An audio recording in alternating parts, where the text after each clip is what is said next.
तो आइए दोस्तों, कंप्यूटर ज्ञान में आपका स्वागत है। मैं प्रशांत। तो टैली सीखने के लिए दोस्तों कुछ अकाउंट की नॉलेज होना जरूरत है।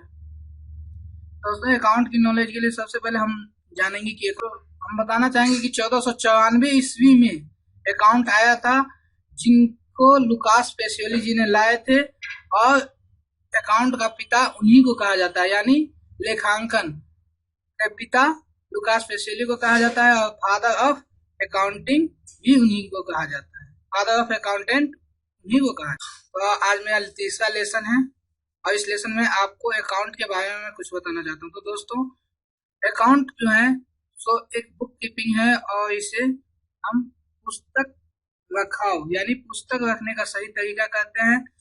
लुकास पेसियोली जी ने डबल एंट्री सिस्टम को 1914 ईस्वी में लाए थे। उन्होंने तो व्यापार में बहुत ही उपयोग हुआ और अभी भी चल रहा है। तो उन्हें लुकास पेसियोली जी को फादर ऑफ अकाउंट कहा जाता है, जैसे कि अकाउंट का पिता लुकास पेसियोली जी को ही कहा जाता है। दोस्तों अगर अकाउंट के बारे में अधिक जानकारी चाहिए तो आप विकिपीडिया पे जाके ले सकते हैं। तो चलिए हम आप अकाउंट के बारे में कुछ बताते हैं। तो आइए हम अपने डेस्कटॉप की ओर आते हैं।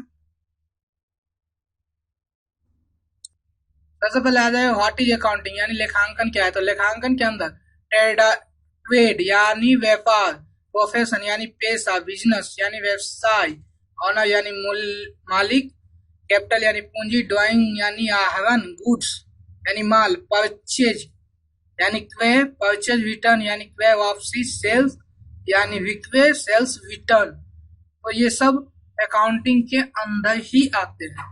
तो चलिए हम देखते हैं कि ट्रेड यानी व्यापार किसे कहते हैं।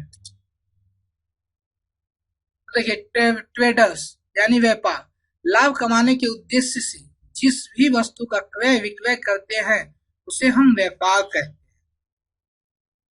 प्रोफेशन यानी पेशा, आय अर्जित करने के लिए किए गया कोई भी कार्य या साधन जिससे कि वो पहले से करता आ रहा हो उसे हम पेशा कहते हैं। दोस्तों पेशा यानी पेशा हर किसी का अपना अपना पेशा होता है। किसान का पेशा होता है कि उनको खेती करने का, डॉक्टर का पेशा होता है कि उन्हें मरीजों का इलाज करने का, शिक्षक का पेशा होता है कि वो अपने शिक्षा प्रदान करने का। तो दोस्तों इस प्रकार से सबका एक अपना पेशा होता है।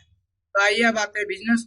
ऐसा कोई भी कार्य जो लाभ या हानि प्राप्त करने के लिए किया गया हो वो व्यवसाय कहलाता है। किसी भी वस्तुओं का उत्पादन से लेकर क्रय विक्रय, बैंक, बीमा, परिवहन कंपनी भी इसी में आता है। व्यापार पेशा भी इसी में आता है। ठीक है दोस्तों, आगे बढ़ते हैं। ऑनर मालिक, ऑनर किसे कहते हैं? तो आप इसमें देखिए कि मैं अपने तरफ से लिख दिया हूं कि वह व्यक्ति या व्यक्तियों का ग्रुप जो व्यापार को प्रारंभ करने में पूंजी लगाते हैं और पूंजी में होने वाली जोखिम को सहते हैं तथा होने वाली लाभ हानि का अधिकारी होते हैं उसे मालिक कहते हैं। अगर व्यापार का मालिक एक व्यक्ति हो तो एकाकी व्यापार कहलाता है। अगर मालिक दो या दो से अधिक व्यक्ति हो तो साझेदार यानी पार्टनर कहलाता है। अगर बहुत से व्यक्ति मिलकर संगठित रूप से कंपनी के रूप में कार्य करते हैं तो उन्हें हम शेयर होल्डर यानी अंशधारी कहते हैं। दोस्तों कैपिटल पूंजी, व्यापार के मालिक द्वारा व्यापार प्रारंभ करने में जो भी नगद व माल लाया जाता है उसे हम पूंजी कहते हैं। जैसे विभा के द्वारा एक मोबाइल दुकान खोलने के लिए 1 लाख नगद राशि तथा 50,000 की माल से दुकान खोलती है तो यहाँ विभा की कुल पूंजी 1.5 लाख रुपए यानी 1,50,000 होती है। व्यापार में लाभ होने पर पूंजी बढ़ती है और हानि होने पर पूंजी घटती है। तो दोस्तों लग रहा है कि मुझे लगता है कि आप अच्छी तरह से समझ गए होंगे। तो आगे बढ़ते हैं। यानी आहरण, व्यापार के मालिक व्यापार से निजी खर्च के लिए जो भी नगद या माल निकालता है वह उनका आहरण कहलाता है। जैसे विभा ने अपने घर के लिए एक मोबाइल ली तो वह उसका आहरण कहलाएगा। ये दोस्तों अब ये गुड्स यानी माल माल माल वस्तुओं को कहते हैं। माल उस वस्तु को कहते हैं जिसका क्रय किया जाता है।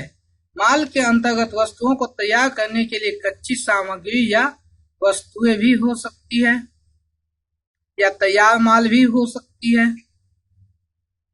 ये परचेज पुनः बिक्री के लिए खरीदा गया माल यानी क्रय कहलाता है। व्यापार में माल उधार और नगद दोनों खरीदा जाता है। जैसे कोई मोबाइल व्यापारी व्यापार के लिए मोबाइल खरीदना है तो यह क्रय कहलाता है। क्रय वापसी जब खरीदे हुए माल किसी कारण से वापस कर दिए जाते हैं तो उसे क्रय वापसी कहते हैं। जैसे किसी ने 1000 रुपए का माल खरीदा, उसमें से 50 रुपए का माल टूट जाने के कारण या किसी भी कारण से उसने वापस कर दिया तो यह क्रय वापसी कहलाएगा। सेल्स विक्रय जो माल बेचा जाता है उसे विक्रय हम कहते हैं।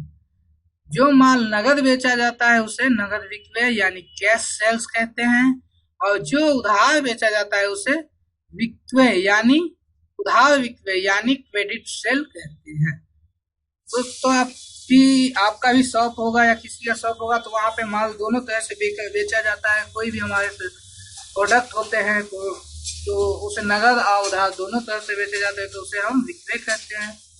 सेल्स रिटर्न यानी विक्रय वापसी जब बेचे हुए माल को व्यापारी वापस कर देते हैं किसी कारणों से तो इसे हम विक्रय वापसी यानी सेल्स रिटर्न कहते हैं। जैसे राम ने 2000 का माल लिया, उसमें से 200 का माल हमें किसी कारण खराब हो जाने के कारण वापस कर दिया तो विक्रय वापसी कहलाएगा।